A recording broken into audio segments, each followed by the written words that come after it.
My sister pushed my daughter into the pool fully dressed while everyone was having lunch. My daughter started panicking and screaming for help because she couldn't swim. When I tried to jump in to save her, my dad held me by the neck to stop me and said, "If she can't survive water, she doesn't deny life." Mom added, "Let nature take its course." My sister stood there filming it on her phone, saying, "This will get so many views." I struggled against my dad's grip while my daughter was going under.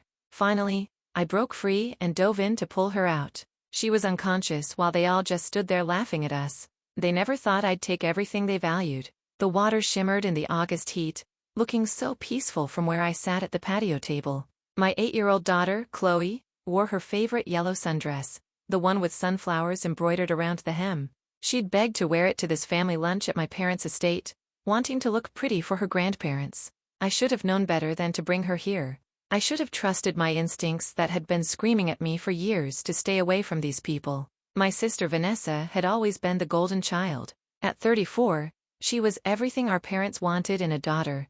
She worked at their company, laughed at their cruel jokes, and shared their twisted sense of entertainment. Meanwhile, I'd been the disappointment since I chose to become a pediatric nurse instead of joining the family business. My divorce 2 years ago only cemented my status as the family failure in their eyes. Lunch had been tense as usual. My mother, Gretchen, kept making pointed comments about my weight. My father, Lawrence, barely acknowledged Chloe's presence, too busy discussing stock portfolios with Vanessa. But Chloe sat there in her sundress, eating her sandwich, quietly, trying so hard to be the perfect grandchild. My heart ached watching her effort go unnoticed. Vanessa's phone was never far from her hand. She built an entire social media following by posting funny videos of people in embarrassing situations. 500,000 followers watched her content religiously, and she treated that audience like they were more important than actual human beings. Her entire personality had become about getting views, likes, comments. Nothing else mattered to her anymore. The moment happened so fast. Chloe had gotten up to throw away her paper plate. She was walking past the pool, nowhere near the edge, when Vanessa suddenly appeared beside her. My sister's face held that look I'd seen before, the one she got right before doing something awful for attention. Time seemed to slow as I watched Vanessa place both hands on Chloe's small shoulders and shove her heart into the deep end. The splash was enormous. Chloe's yellow dress ballooned around her as she went under, the fabric immediately soaking up water and weighing her down. When her head broke the surface, her eyes were wild with terror. She'd been afraid of water since she was 3 years old after nearly drowning in a neighbor's pool. I'd been planning to get her swimming lessons that fall, but we hadn't started yet. "Help!" Chloe's scream was raw and desperate. "Mommy, help me!" I was moving before I even thought about it, running toward the pool's edge. But my father's hand shot out and grabbed the back of my neck with bruising force. His fingers dug into my skin, stopping me completely. I tried to twist away, but his grip was ironclad. "Let her figure it out," Lawrence said, his voice cold and measured. "If she can't survive water, she doesn't deserve life." The words didn't feel real. They couldn't be real. This was my father, and that was his granddaughter drowning 10 feet away. I fought against his hold, clawing at his hand, but he was much stronger than me. Gretchen walked over to stand beside him, watching Chloe flail in the water with clinical detachment. "Let nature take its course," she said calmly, like she was discussing the weather. "The weak die out. That's how evolution works." Chloe went under again. I could see her yellow dress beneath the surface, see her small arms reaching upward. The screaming stopped because she couldn't scream underwater. Panic flooded my body with adrenaline so strong I thought my heart might explode. Vanessa had her phone out recording everything. She was laughing, actually laughing, as she captured my daughter drowning. "This will get so many views," she said excitedly, moving to get a better angle. "This is going viral for sure." I twisted hard, slamming my elbow backward into my father's ribs. He grunted but didn't let go. Chloe surfaced again, coughing and gasping, her face turning purple from lack of oxygen. The terror in her eyes was something I'll never forget. She looked at me, her mother, begging me to save her, and I couldn't reach her. "Please," I screamed, tears streaming down my face. "She's your granddaughter. She's just a baby." Lawrence's grip tightened. "Should have taught her to swim then. Not my problem. Your kid is defective." Something inside me broke. I stopped trying to pull away and instead threw my weight backward as hard as I could. catching my father off balance. He stumbled, his hand loosening just enough. I ripped free, feeling skin tear from my neck, and ran the remaining distance to the pool. I dove in fully clothed, my jeans and blouse immediately heavy with water. Chloe had gone under again and wasn't coming back up. I swam down, grabbing her around the waist and kicking toward the surface with everything I had. Her body was limp, too limp. When we broke through, Chloe wasn't breathing. I hauled her to the shallow end, lifting her out onto the concrete deck. Her lips were blue. I started CPR immediately, my nurse training taking over while my mind screamed in terror. Behind me, I could hear Vanessa still filming. Oh my God, she's not breathing. This is insane. 30 compressions. 2 breaths. 30 compressions. 2 breaths. Chloe's chest wasn't rising. I tilted her head back further, pinched her nose, and breathed for her again. Come on, baby. Come on.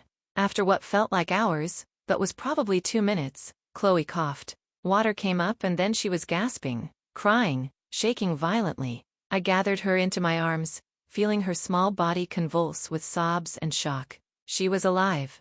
She was breathing. I looked up at my family.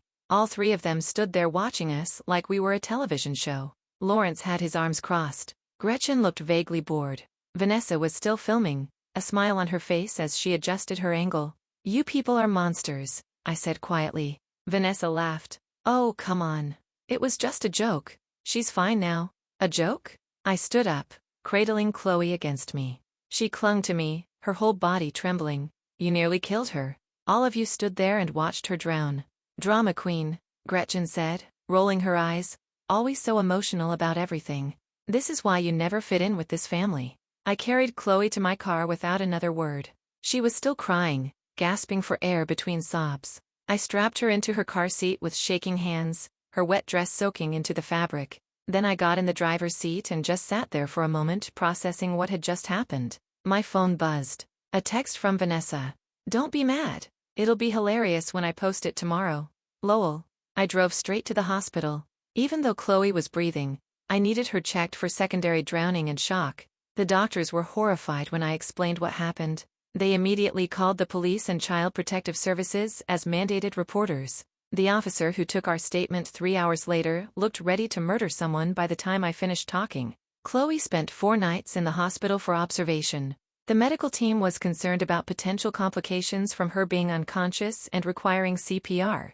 They monitored her lung function constantly, checking for any signs of secondary drowning or neurological damage. I never left her side. She had nightmares every time she closed her eyes, waking up screaming about the water. The psychological damage was going to take years to heal. The doctor said maybe longer.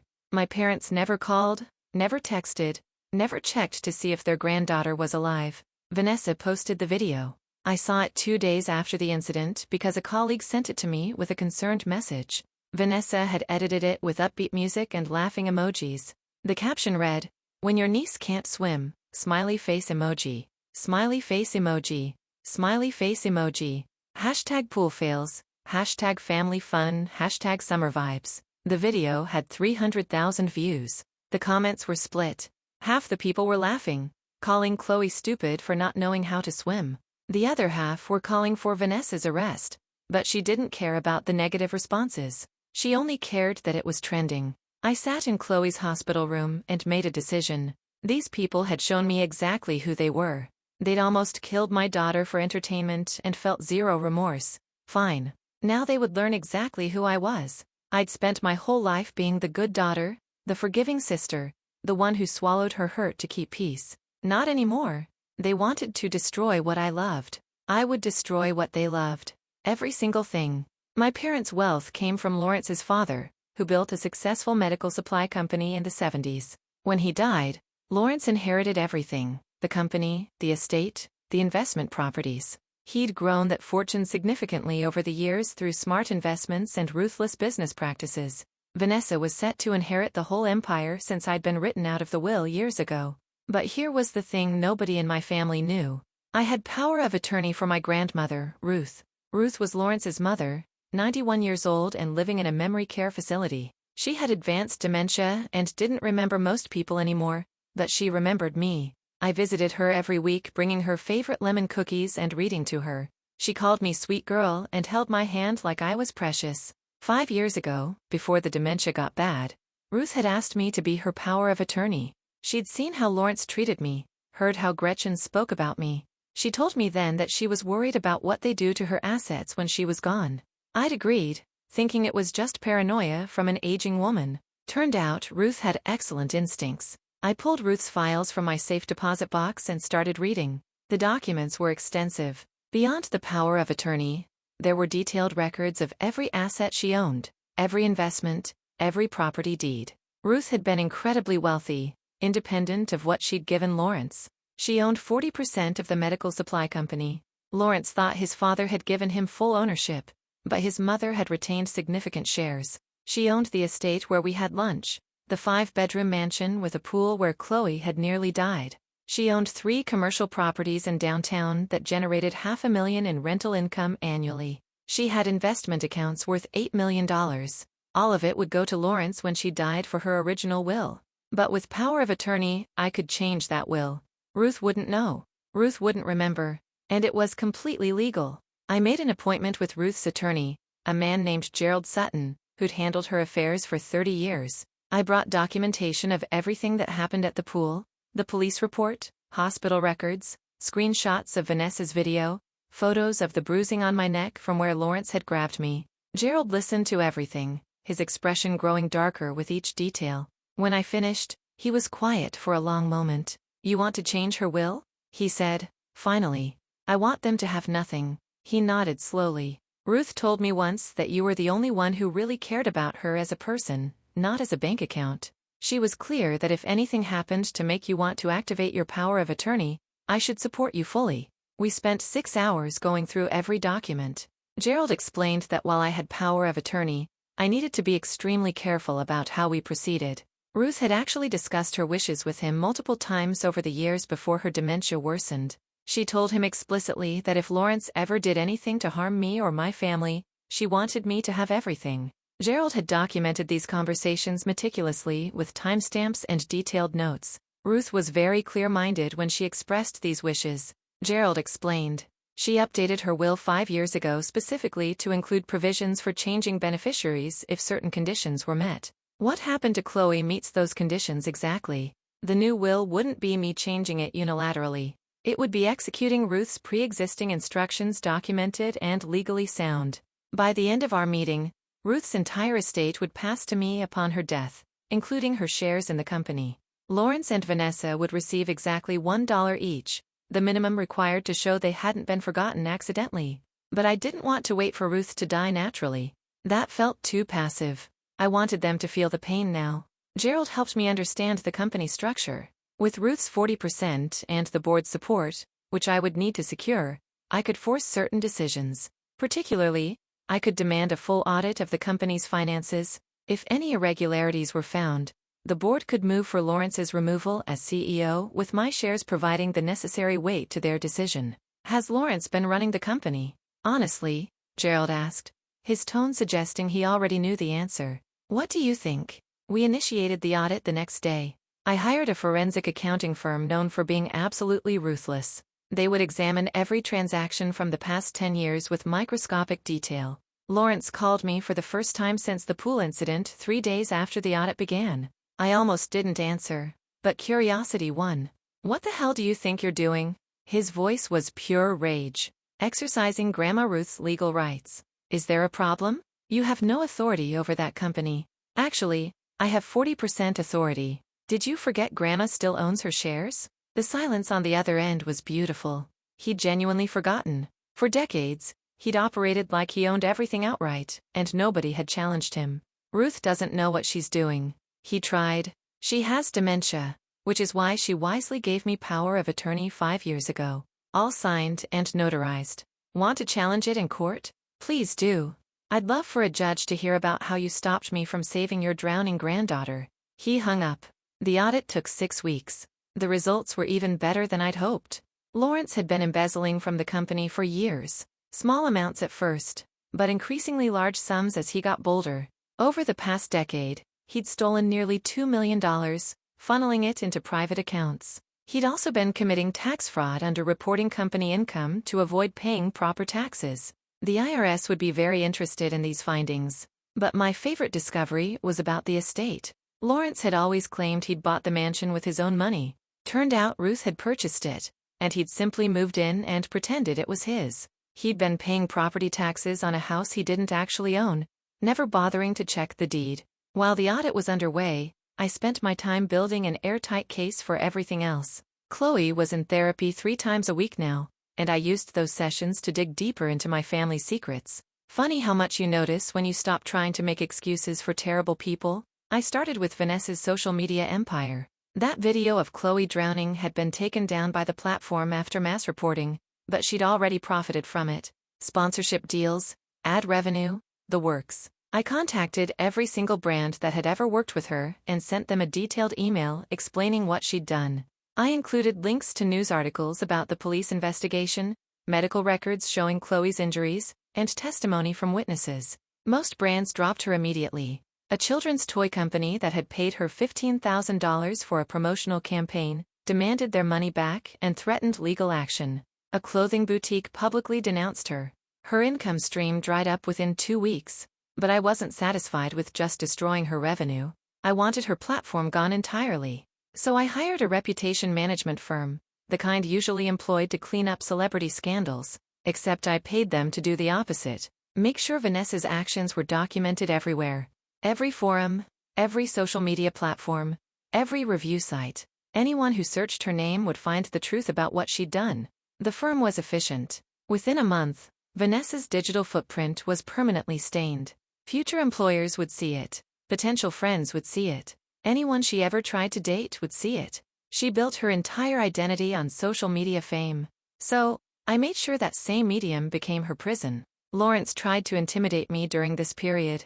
He showed up at the hospital where I worked one afternoon, causing a scene in the lobby and demanding to speak with me. Security escorted him out while he shouted about ungrateful daughters and family loyalty. My supervisor pulled me aside afterward, concerned, but I assured her everything was under control. I filed for a restraining order that same day. The bruises on my neck from where he grabbed me were well documented and photographed. The hospital had detailed records. My lawyer had statements from Chloe's doctors about the psychological trauma she'd suffered. When we went before the judge 2 days later, Lawrence tried to play the victim, claiming I was a vindictive daughter trying to steal his mother's money. The judge looked at the evidence, photos of my bruised neck, Chloe's medical records, the police report, screenshots of Vanessa's video before it was deleted. Then she looked at Lawrence and said something I'll never forget. "Sir, you watched a child drown and did nothing. Consider yourself lucky. This woman is only seeking a restraining order instead of pressing attempted murder charges."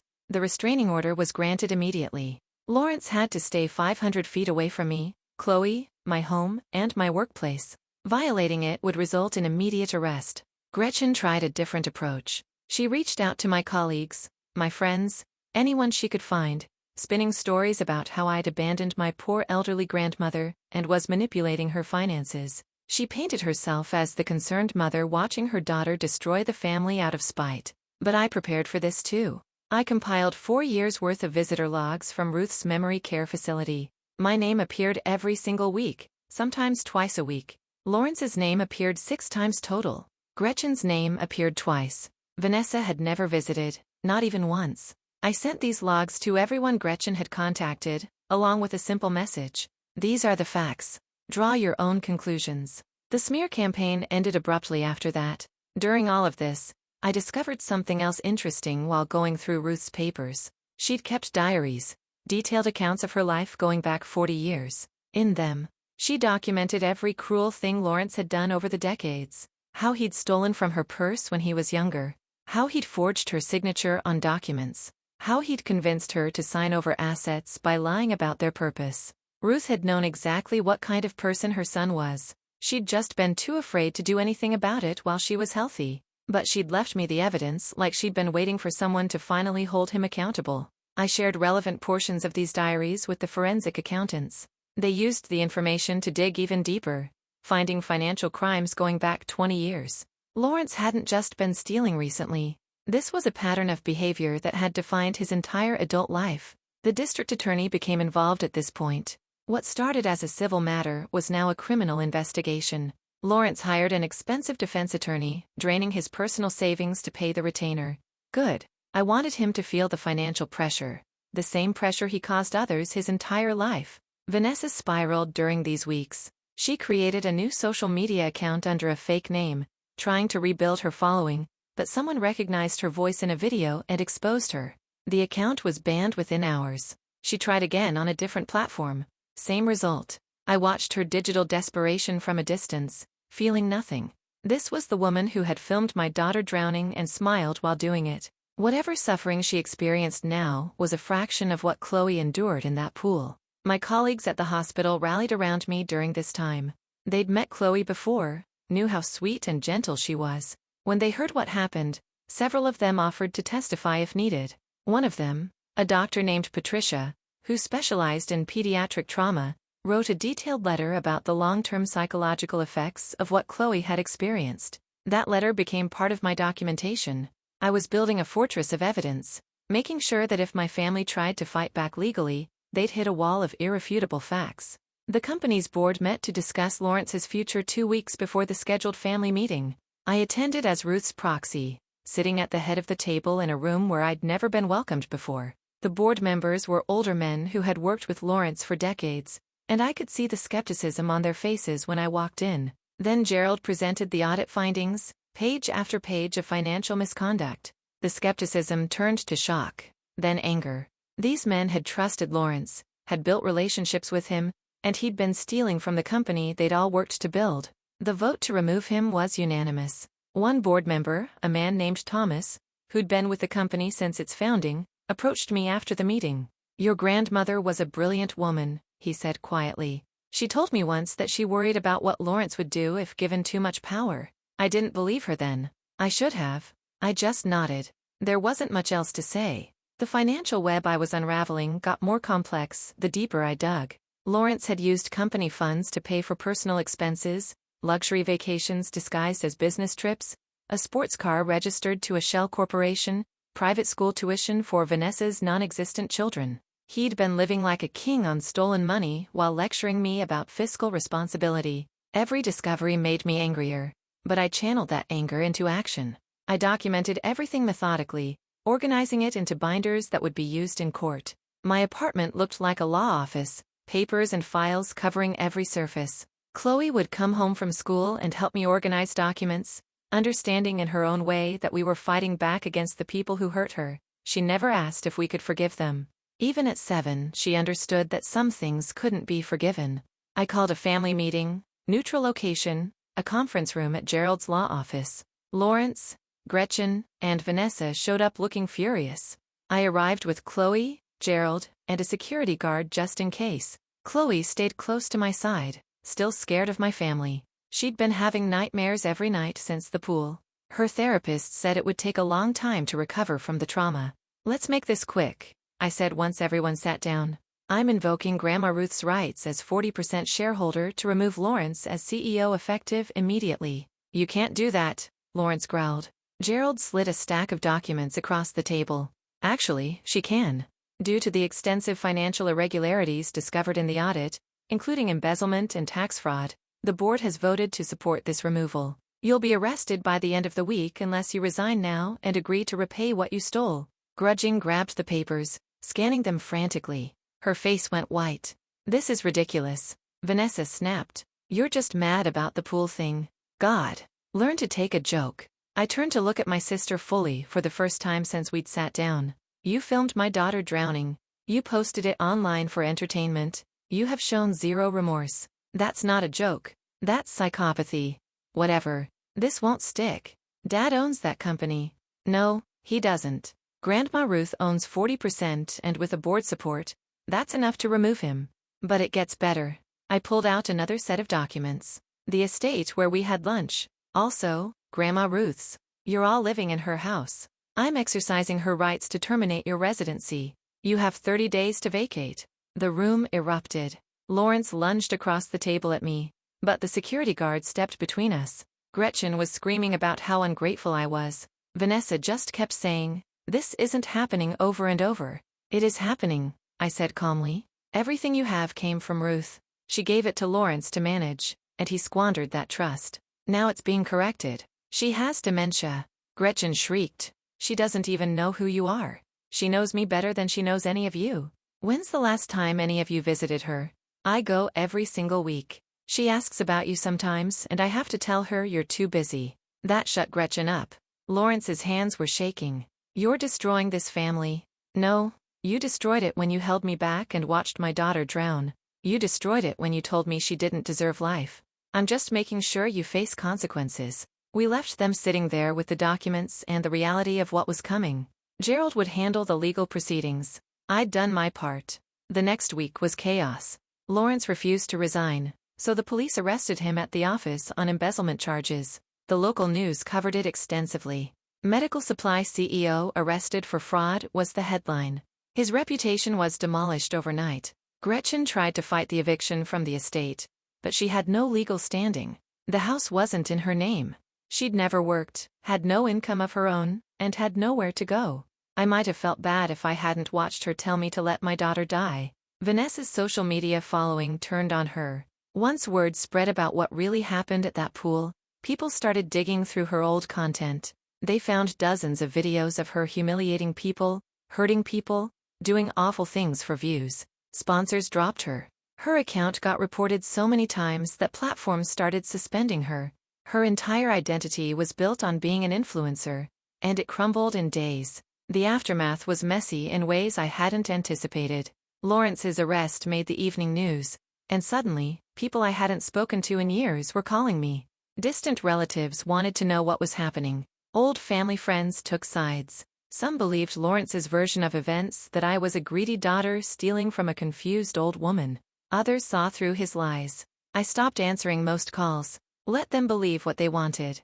I had documentation for everything, and that was all that mattered. What I hadn't expected was how much the community would support me once the full story came out. A local parenting blog picked up the story if journalists saw Chloe's hospital records in a court filing. They published an article titled, "Local Mother Fights Back After Family Allows Daughter to Nearly Drown." It went regional, then national. Suddenly, I was getting messages from complete strangers sharing their own stories of family betrayal and abuse. Mothers who'd been failed by their own parents, children who had been abandoned in moments of crisis. The outpouring was overwhelming and oddly comforting. I wasn't alone in this experience, even though it had felt desperately lonely. A few advocacy groups reached out, wanting to use my story to promote water safety and family accountability.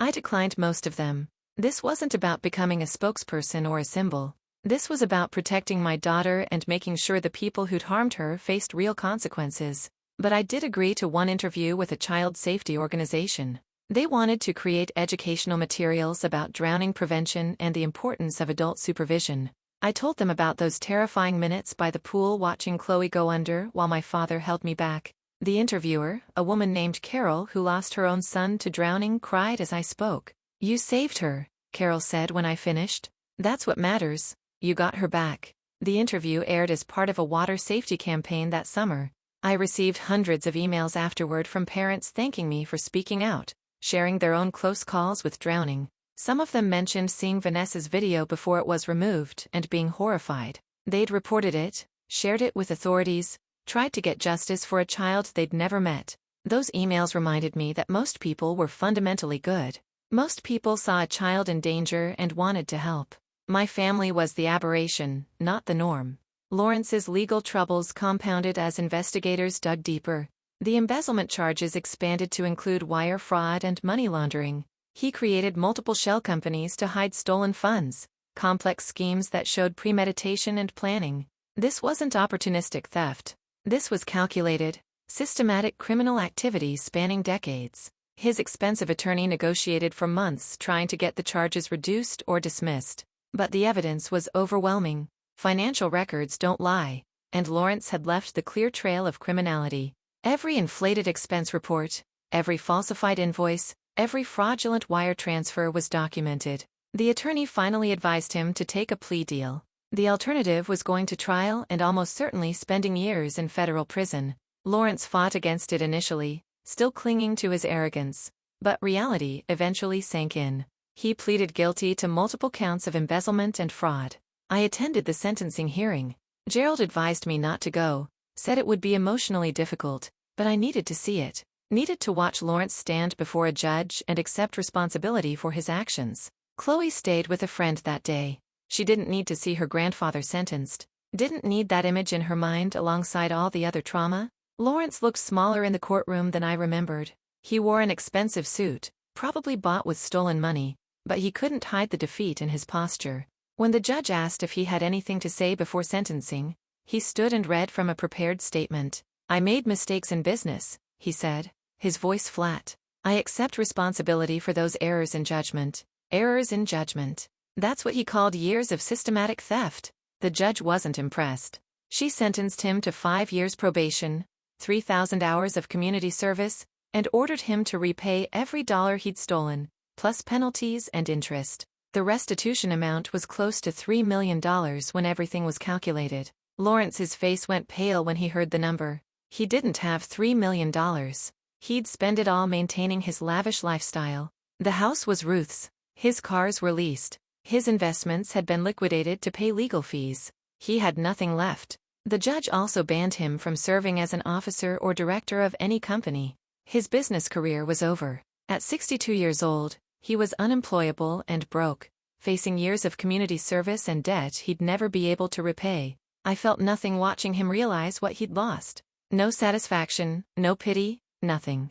He'd made his choices and now he lived with them. Gretchen's eviction was finalized 3 weeks after Lawrence's sentencing.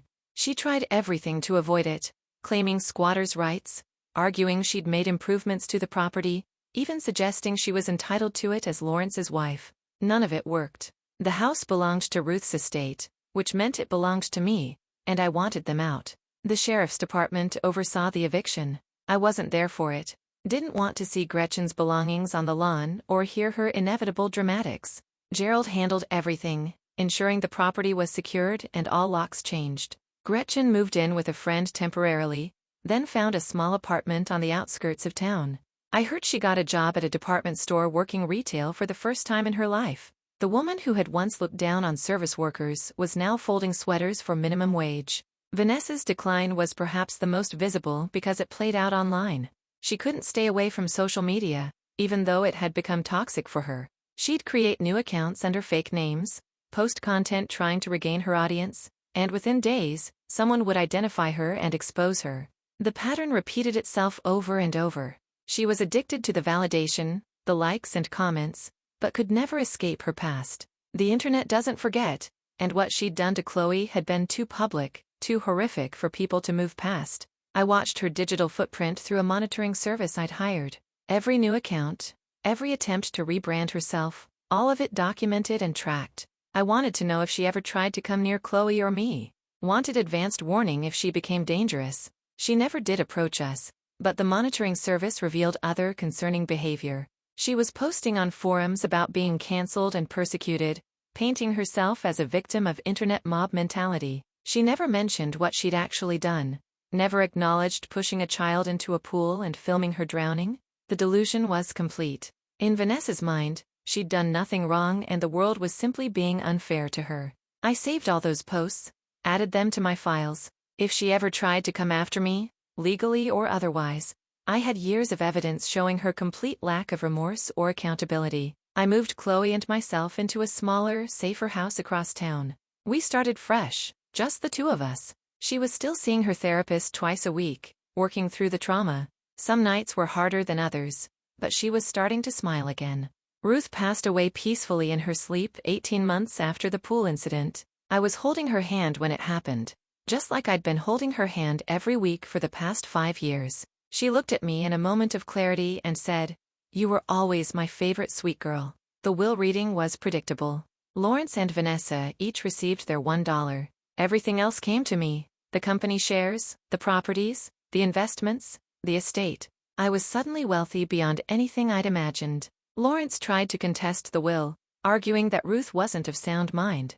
But Gerald presented the documentation of Ruth's wishes from 5 years earlier before the dementia took hold, along with his detailed notes from their conversations. The judge reviewed everything and found that Ruth had been completely competent when she'd made her decisions and set up the conditional structure of her will. Lawrence had no case, and his lawyer told him as much.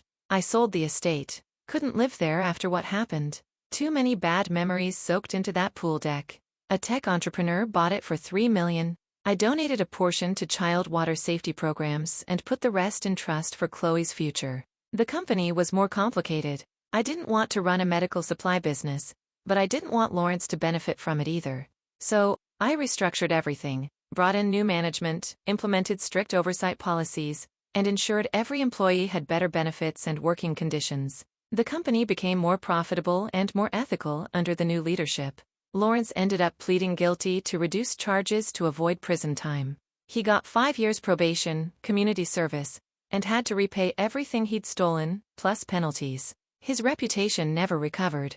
Nobody in the business community would work with him. Gretchen moved into a small apartment on the other side of town. She lived off a modest pension from her years as a secretary before she married Lawrence. I heard through mutual acquaintances that she was bitter, blaming me for ruining her life. Vanessa tried to rebuild her social media presence under different names, but people always figured out who she was. The pool video had been screen recorded and reposted everywhere. She became internet infamous for all the wrong reasons. Last I heard, she was working retail and living with roommates. They all tried to reach out multiple times. Lawrence sent letters claiming he changed. Gretchen wanted to reconcile for the sake of family. Vanessa actually showed up at my door once crying and begging for money. I didn't respond to any of it. Chloe asked me once if I felt guilty. She was 10 by then, 2 years after everything happened. We were sitting in our living room and she just finished a session with her therapist. "Do you feel guilty about what you did to them?" she asked, her voice small. I thought about it carefully before answering. "No, sweetheart, I don't. They made choices that day by the pool. They chose to hurt you. They chose not to help. Actions have consequences, but they lost everything. They did, just like they wanted you to lose everything, including your life." She was quiet for a moment, processing. "I'm glad you saved me. I'll always save you no matter what." Chloe started swimming lessons that fall, about 4 months after the incident. It was terrifying for both of us at first, but she was determined. By the following summer, she could swim the length of the pool underwater. Watching her conquer that fear was one of the proudest moments of my life. I never regretted what I did to my family. Some people might say I went too far, that revenge is wrong, that I should have been the bigger person. But those people didn't watch their child's face turn purple while drowning. They didn't hear their father say that child didn't deserve life. They didn't see their mother shrug while their granddaughter was dying. Sometimes I think about how different things might have been if they just jumped in. If Lawrence had let me go immediately. If Vanessa had thrown in a life preserver instead of filming. If Gretchen had called 911 instead of spouting nonsense about evolution. But they didn't do any of those things. They revealed exactly who they were in that moment. People who valued entertainment and ego over a child's life. I simply made sure they paid the appropriate price for that choice. Chloe is 12 now, 4 years after that terrible day by the pool. She's on the swim team at school and wants to be a lifeguard when she's old enough. She says she wants to make sure what happened to her never happens to anyone else. The trauma shaped her, but it didn't break her. She's strong and kind and brave. We have a good life together, just the two of us. A safe life. We don't talk about my parents or Vanessa. They're not part of our story anymore. Sometimes I drive past the old estate, now owned by that tech entrepreneur and his family. The pool is still there, shimmering in the sunlight. It looks peaceful and inviting, like nothing bad ever happened there. But I know the truth. That pool is where I learned that blood doesn't make you family. Love does. Protection does. Showing up when it matters most does. My parents and sister failed every single one of those tests, and they got exactly what they deserved for it.